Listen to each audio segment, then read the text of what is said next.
And what's happening there today? Let's find out. Channel 9's Josh Wilson just arrived in Haiti. He joins us on the phone. And Josh, what have you seen so far? Well, we just arrived at the airport, Greg, in Port-au-Prince with a group of missionaries from Brevard County. And we're on our way, though, to an area called Go-Naive, which is a few hundred miles north of Port-au-Prince. It seems to be the area that's the hardest hit by the hurricane. The report that we just got, more than 1,000 people dead and 1,200 still missing, presumed either to be washed out to sea, floating in their house, or stuck somewhere in one of the mudslides that swept through.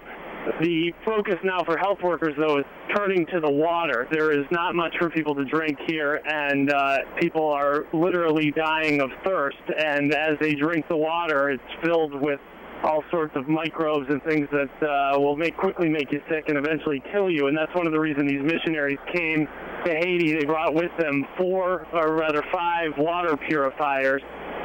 They were called the Vortex water purifier. We were just looking at one a short time ago. It's no bigger than a briefcase, and it's able to turn basically sewage into drinking water in a fairly time. So they're going to be dropping at places all over the place, and hopefully supplying some of the great need that there is for drinking water at this point. Greg? And Josh, as you have had a quick survey, what type of flooding? We do know the floodwaters have receded a bit there. It seemed to be. We got a pretty good view of parts of the country as we were flying in, and we did not see many homes underwater. So it appears that the waters have receded a bit, but really the trouble is not over for anyone here. And quickly, Josh, if you could, the folks who are with you are from Brevard County. What was their reaction when they heard that Jeanne is now headed towards Brevard County, possibly? Well, one of the missionaries was actually the pilot of the plane, and regularly updates himself on the weather. So he, as soon as we got off the plane that he was flying, he went to check it, and he's kind of a roll with the punches kind of guy. He was surprised, but not troubled. He's here to help these people, and that seems to be his focus right now.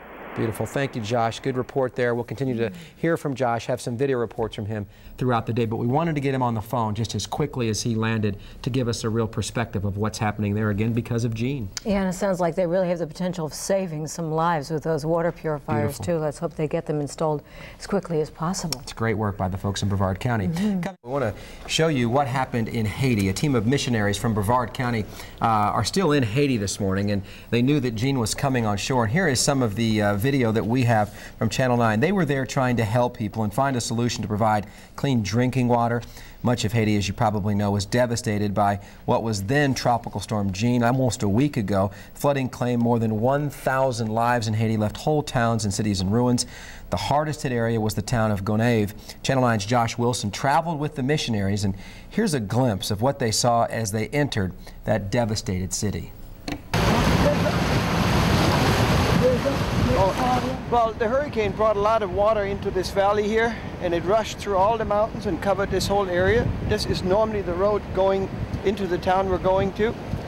And the town is underwater, it is flooded. That's where the majority of the people died, and probably far more than are known so far. We're fortunate that we can travel through here. I would assume a couple of days ago that wasn't possible. What we're hoping to do is to at least make some lives a little easier by bringing some water to them.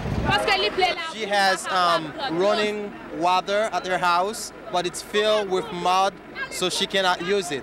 And how long has it been since she had a drink? Today make them 6 days. Visually, it was like the sense of being overwhelmed kept rolling over me, and I found myself groaning. I could only imagine what it was like as that water began to rise, and then as the water began to flow with such force that it was washing trucks into the ocean. Visually, I was overwhelmed. It was an overload. We all had this mask on, but they didn't do much to stop the smell, you know. It was, again, the visual thing for me. It was and the moment I engaged my imagination a little bit, and I got thinking, where are these people going to sleep tonight? And I don't mean to belittle the suffering that people have gone through in Florida, But in the United States, we're pretty certain that if a disaster befalls us, somehow we're going to have food to eat, we're going to have water to drink, we're going to have a place to sleep. Wherever they may airlift us out of there by the Coast Guard.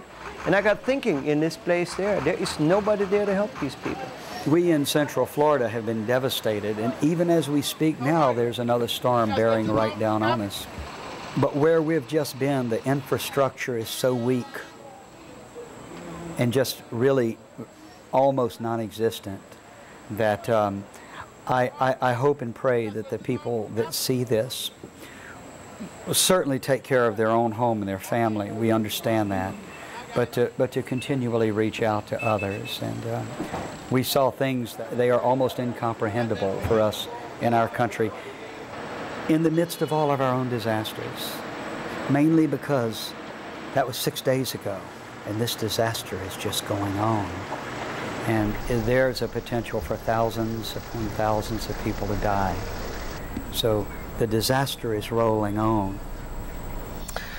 Wow, Josh Wilson and photographer Dave Cyrak went to Haiti. They just returned yesterday, and they returned to this. The missionaries, by the way, will stay there, and they have a machine that turns bad water into drinking water, and they say that that's where their work is for right now. And that equipment is the salvation for those people. And it really is. And when you look at what we have here, not to, again, belittle what's happening, and there's a live picture, as you see the rain sweep across our concrete paved roads, maybe that story will put things in the proper perspective. That missionary made such a point that at least we have places to go to, and these people have no place to go.